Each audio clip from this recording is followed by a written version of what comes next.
Welcome again. This is Michael McGuire, elder law attorney with the California Elder Law Center.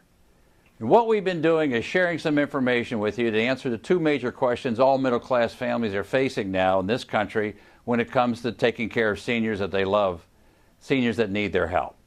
And those two questions are, how am I going to pay for the care? And the other question is, who's going to take care of me?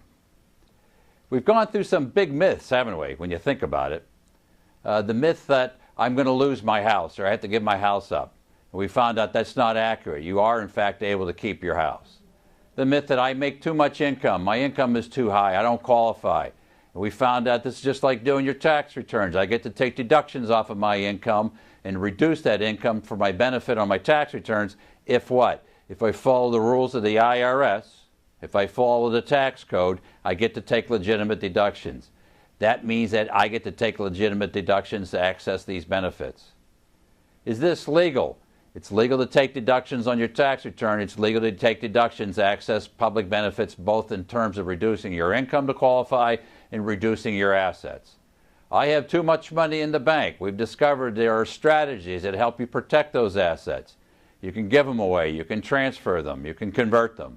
You have choices. You just need to know what those choices are. And just like any other area that's complicated and dealing with government programs, you probably want a guide. You want somebody to help you.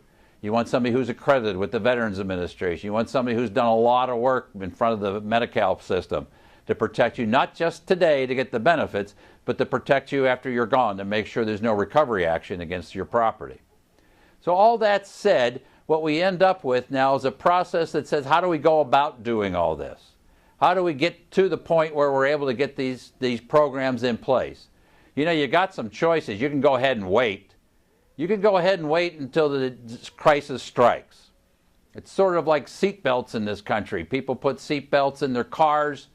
The government made them put seat belts in their cars. They still wouldn't use them. They still take the chance of dying every day driving out there. Because why? Because they thought it wasn't going to happen to them. And then when the government said, well, wait a minute, if you don't put that seatbelt on, we're going to charge you a fine of $150. Everybody started making a decision in their lives to say, you know what, I can't take a chance of a $150 fine. No, I could take a chance every day that I could get killed, but I can't take the chance of the $150 fine. And that's just a human nature situation. So what you need to know now is that the people who begin the process earlier get better care. Here's a myth, the biggest myth, and sometimes talking to people, and they get a lot of information from a lot of biased sources. Well, you don't want to go into an institution that takes Medi-Cal. You don't want to go into one of those Medi-Cal places. Well, let me give you some statistics. See what you think. You draw your own conclusions. 68% of everybody in a nursing home in this country is on Medi-Cal Medicaid. They didn't all start off that way, but they went broke and they had to go on the program. 91% of everybody in this country gets substandard care at a nursing home. Substandard care. That's according to the CMS, the federal government, who goes through these statistics and checks out the complaints every year.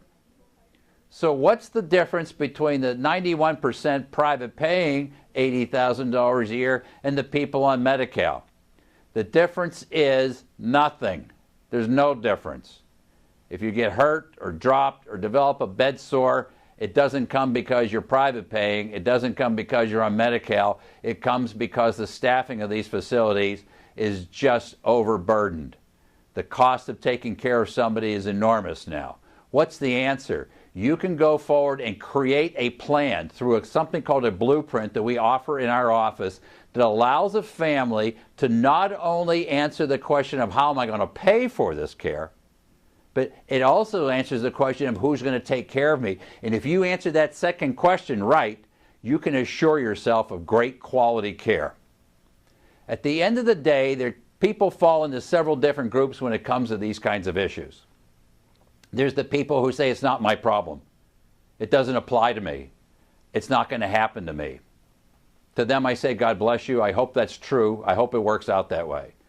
There are those of you that say, I know this is a problem. I'm really worried about it, but I can't do anything about it for whatever reason. I don't like to make a decision. I can't come up with an idea. I can't come up with what I should do next. It's all too much. I'd rather sit here and watch television for yet another day. There are those of you, though, that understand if you want this to come out right, you're going to have to take some action. You're going to have to step up and get going with this process. The California Elder Law Center is in a position to help you at least take those first tentative steps. There's lots of ways we can help you. You can attend our webinars. We have webinars every week on the internet. Go to our website. The name and the number is right here on the bottom of the screen. You can call our office for an appointment. You can attend a workshop that we give. We give speaking engagements all over the state of California on a consistent basis, week in and week out, that gives you an opportunity at senior centers here in our office in Lakewood, out in our office in Palm Springs, that give you an opportunity to get the information you need. You know, there are attorneys in this office, all of which are veterans. We understand how this program works. Why? Because it's important to us personally. My mother received benefits from the Veteran Administration because of my father's service during World War II. We understand what the difference this can make for a middle-class family. But you need to step up now and take care of this. Many of you are watching this because you want to get information to take care of a parent or a senior loved one in your family. You're the ones they're counting on that are going to take care of this. You're the ones that need to step up because you're the caregivers.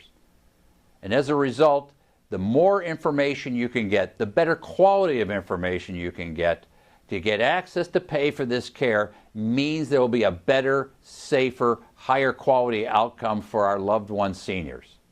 I urge you today to reach out to the California Elder Law Center, get this process started, get it started early, know where you're going, develop a roadmap, use your blueprint, and get rid of the anxiety about losing all the money, losing the house, and gain all the confidence and the satisfaction of knowing you've got a quality program to take care of that senior you love so much, that they get the quality of care they need and deserve.